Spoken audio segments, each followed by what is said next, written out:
Let's talk about reading multisyllabic words. One of the biggest challenges in elementary is when students are presented with really big words or those multisyllabic words, they have a hard time with figuring out how to read it or sound it out.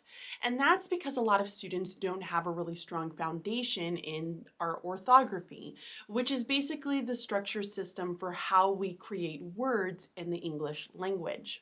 So how can we help to support students so that when they get to these like tricky words, they know how to attack them and read them fluently and move on? Well, in this video, I want to share a very simple change that you can start to make with your instruction to help support students in this area. Part of understanding how to really tackle those multisyllabic words is having a clear understanding that there are 6 syllable types. Did you know that? Did you know that there are only 6 syllable types? There are some people out there that want to say that there are 7. That's not true. There's only 6. And so teaching kids from a very early start, especially in kindergarten, there is no reason that students shouldn't be doing this in kindergarten, is having an understanding of how words are built and how these create syllables. Because in every single word, it's going to have a syllable. And did you know that in order for a word to, or in order for a syllable, and did you know that in order for it to be a syllable, you have to have a vowel sound, not a vowel letter? That is something that you really need to pay attention to. It doesn't matter if it's a letter, it needs to have a vowel sound in order for it to be its own syllable. So teaching kids this very, very early on is what's going to help establish that foundation. So even in kindergarten, they can start talking about those open and closed syllables. So one of the things that I like to do in upper elementary, especially right now where it seems like so many of our students really continue to struggle with decoding skills. And so to kind of support them in this area, at the beginning of the year, I will teach each of the 6 syllable types. Now, this is an anchor chart that I've used inside of my classroom. It's a very simple one. It's a legal size sheet of cardstock that I have purchased, and it's a very simple printout. What I love about this is that I can keep it posted all year long. I don't have to stress about taking up too much room inside of my classroom, and I can move it around really, really easy, and my students reference it. So we talk about each of the 6 syllable types. And I take them through that there are open syllables, closed syllables, silent E, vowel teams, are controlled, and then the consonant LE. Now, if you're probably asking yourself, Bridget, where do you have that and how can I get my hands on it? I'm really sorry. It's only available in my community, but I have really good news for you. The community is open today. Only today. I'm going to be closing my community. Prices are going to be going up. So if you want to join the community, get locked in on the price, you can get this resource and a few others that I'm going to be sharing here. You will also get access to a complete slide deck that takes you through explicitly teaching each of the 6 syllable types, and I have exit tickets for you. So it's a complete way for you to introduce syllables to your students so that you can support them in this area. I'm going to leave a link down below for you. Now, if you're watching this and it's not Sunday, I'm very sorry, the community is officially closed. However, you can sign up for the waiting list so that you can get notified as soon as we open it back up. So make sure to put your name down, or go and click the link down in the description, and then you can put your name into our waiting list. Okay, moving on. So I teach them each of the 6 syllable types, and we practice this in identifying each of the types of syllables using 1 syllable words.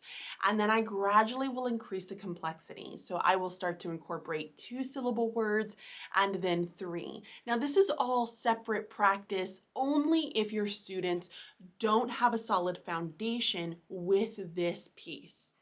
Once they have a clear understanding of identifying the 6 syllables and knowing the differences between them and what it does to the vowel sound in that syllable, you can then start to find ways to incorporate this into your instruction. And so here's what I mean. In upper elementary, we've got a lot going on. Listen, I understand you're really trying to focus on getting them to read to learn. You don't even have that much time. You're fighting with interventions. You're going with like orchestra, gifted programs, EL programs. Like you're kind of fighting for that time to teach your students. I understand. So what I mean is find ways to incorporate this very easily with what you are already doing. So after you take that time at the beginning of the year, set that foundation for them, here's the simple change you can make. Incorporate syllabication with your vocabulary words. It's something that you are already doing. You are already teaching and sharing vocabulary words with your students every single week. You introduce a new story, you share the vocabulary words, and then you move on. Except now what you're going to do is that when you introduce these vocabulary words, which are the majority of times multisyllabic words, because we want to be focusing on those tier 2 words from the Isabel Beck's model, we want to focus on those more complex words. This is a perfect way for you to build in that practice.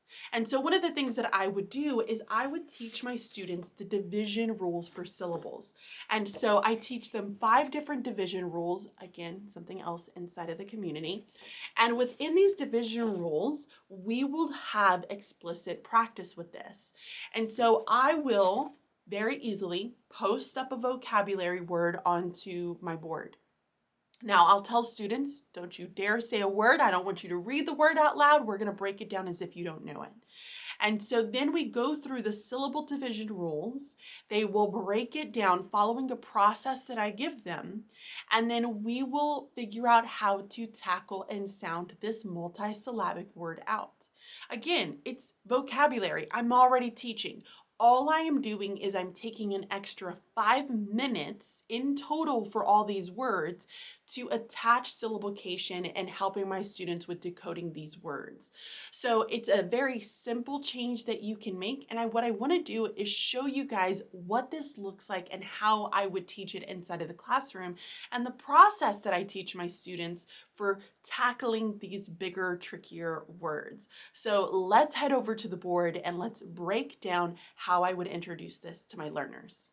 So let's talk about the process that I take with my students on identifying and practicing this with their vocabulary words. So as I mentioned previously, I would present my students with the vocabulary word. So in this case, let's say that my students are working on the word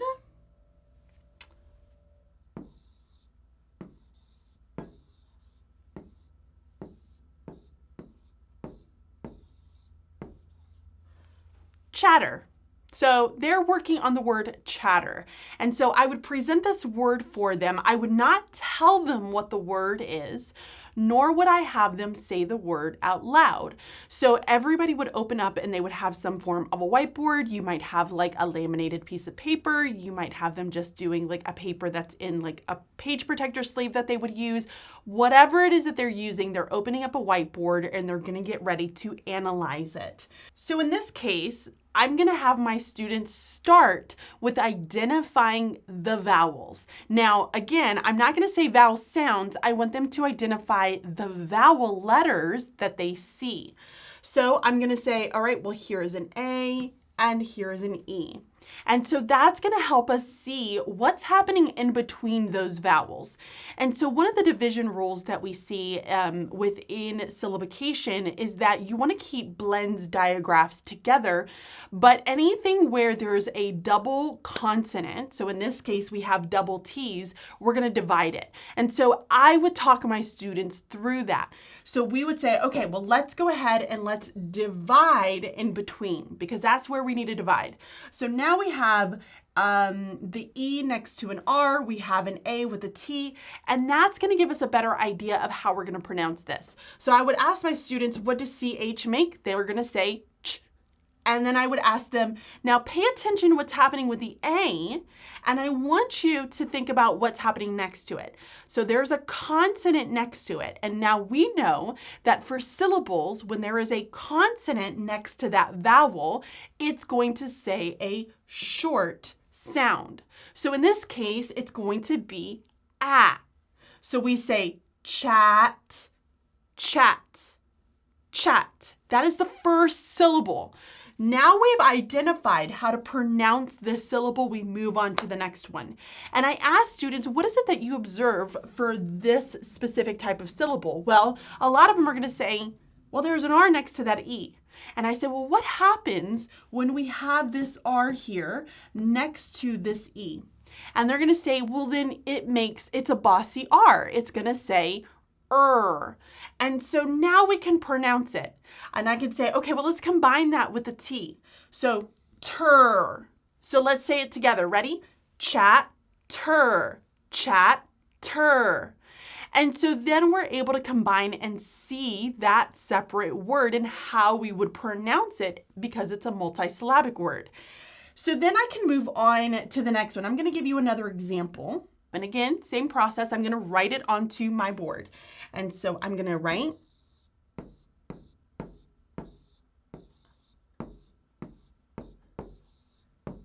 and I would say, all right, everyone, writing this word on your whiteboards right now. So they're going to write it on their whiteboards. And the first thing that they do is they identify the vowels. So in this case, we see there's an E, an E, and an E. And that's going to be it. And then I ask my students, are there any prefixes or suffixes that we need to think about? So once we've identified the vowels, we're going to think about any prefixes or suffixes. Now, obviously, these are going to be things that you want to explicitly teach. And in most cases, it's going to be very common prefixes and suffixes that you see. So for students, they're going to look at this. Let's change our colors here. And they're going to say, ooh, I see X. So we're going to block that in. Now, they're also going to say, well, I see ED.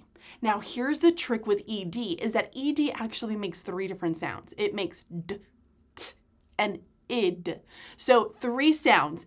Out of those 3 sounds, only one of those has a separate vowel sound. Now, if it makes that vowel sound, ED is going to be by itself. So I tell students, we're going to think about it, and I'm just going to block that here, but we're not going to block it out to be a separate syllable just yet. We know that this is going to be its own syllable here. It's X, X, okay? So then we look at this one here, and I tell my students, okay, I want us to think about this. So we have P.